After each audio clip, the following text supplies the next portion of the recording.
Hippias mineur de Platon, traduction et notes de Maurice Croiset. Introduction, biographie sommaire de Platon.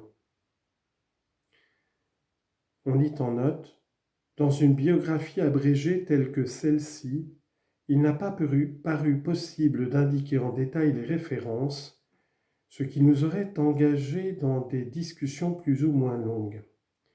Disons simplement que les éléments en sont empruntés aux vies de Platon, composées par Diogène Laërce et par Olympiodore, à quelques témoignages de Strabon, de Cicéron, de Cornelius Nepos, Dio, de Plutarque, Vie de Dion, enfin à la 7e lettre du recueil épistolaire attribué à Platon, lettre dont l'authenticité, longtemps considérée comme douteuse, est aujourd'hui admise et défendue par les meilleurs juges. Elle a en tout cas une valeur documentaire incontestable.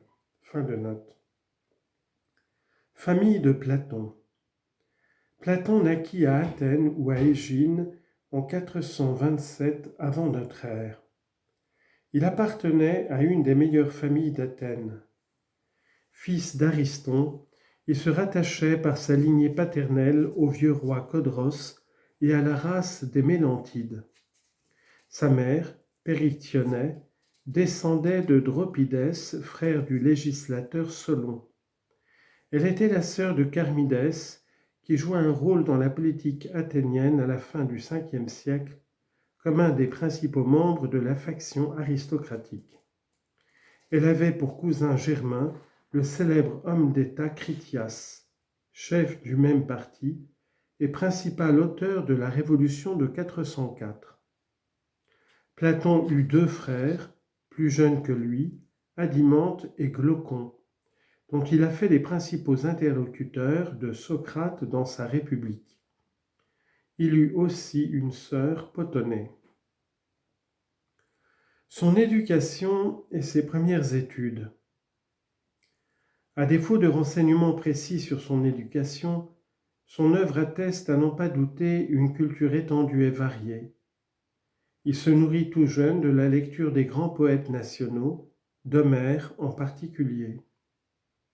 Plus tard, il s'instruisit incontestablement dans toutes les sciences alors pratiquées, en manifestant toutefois une préférence pour les mathématiques. Rien n'autorise à douter qu'il ne se soit aussi essayé lorsqu'il était jeune à la poésie dramatique, comme le rapporte un de ses biographes. On ajoute qu'il était robuste et réussissait également dans les exercices gymnastiques. On ne saurait être surpris qu'ayant réalisé en lui-même ce bel équilibre de l'esprit et du corps, il l'ait particulièrement loué et recommandé lorsqu'il composa sa République. La politique, qui avait attiré plusieurs membres de sa famille, ne semble pas l'avoir séduit pareillement. Quelles qu'aient été ses raisons, il s'en abstint et se tourna de bonne heure vers la philosophie. Celle-ci était alors la science par excellence. Elle comprenait en effet presque toutes les connaissances. Elle répondait à toutes les plus nobles curiosités. Elle devait plaire à ce puissant esprit avide de savoir. Celle des physiologues ioniens qui s'étaient proposés d'expliquer les grands phénomènes de l'univers s'offrit à lui dans les écrits d'Héraclite, interprétés par son disciple Cratyle. Ce fut, dit-on, sa première étude. Il y a tout lieu de croire que, dès sa jeunesse, il connut également les œuvres de Parménide, de Xénophane et de Zénon, et aussi celles d'Empédocle et d'Anaxagore, plus ou moins répandues à Athènes et discutées dans les milieux intellectuels. Ses relations avec Socrate. Mais à 20 ans, vers 407, il fut mis en relation avec Socrate et dès lors se donna entièrement à lui. Tout dans ce maître nouveau l'attirait. Sa vertu souriante, sa bonhomie, la finesse vraiment attique de son esprit, sa critique incisive et pénétrante, habile à démasquer toutes les fausses apparences, la vivacité de sa pensée, riche en aperçus imprévus. Négligeant systématiquement les problèmes de l'univers, Socrate s'attachait uniquement à l'homme et visait à dégager les principes directeurs de la vie. En l'écoutant, en l'interrogeant, en discutant avec lui, Platon à son tour s'éprit passionnément de morale. Pour quelque temps au moins, ses autres préoccupations passèrent à l'arrière-plan. Et dans cette nouvelle étude, la méthode du maître, également nouvelle, s'imposa à son esprit. Il admira cette sincérité qui se refusait à dogmatiser, cette prudence modeste qui se faisait ignorante à dessein pour chercher plus librement la vérité.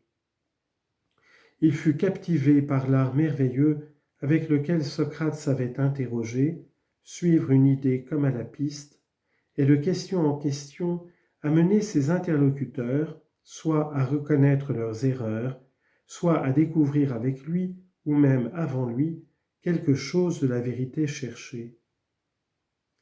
Pendant 8 années, de 407 à 399, il ne se lassa pas d'étudier cette dialectique. Elle lui paraissait de plus en plus féconde. Et elle prit tellement possession de son esprit qu'après la mort de son maître, il ne conçut rien de mieux que de l'imiter. Ses voyages.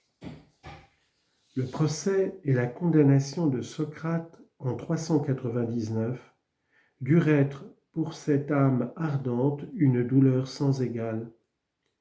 Plein d'un regret déchirant et d'une légitime indignation, il ne voulut plus rester à Athènes. Quelques amis de celui qui venait de disparaître se groupaient à Mégare autour du plus âgé d'entre eux, Euclide. Il se réfugia auprès d'eux. La durée du séjour qu'il y fit ne nous est pas connue. On peut l'évaluer par conjecture à 3 années environ. Euclide était à la fois un socratique et un éléate. Tout en s'intéressant comme Socrate à la morale, il pratiquait la dialectique la plus subtile.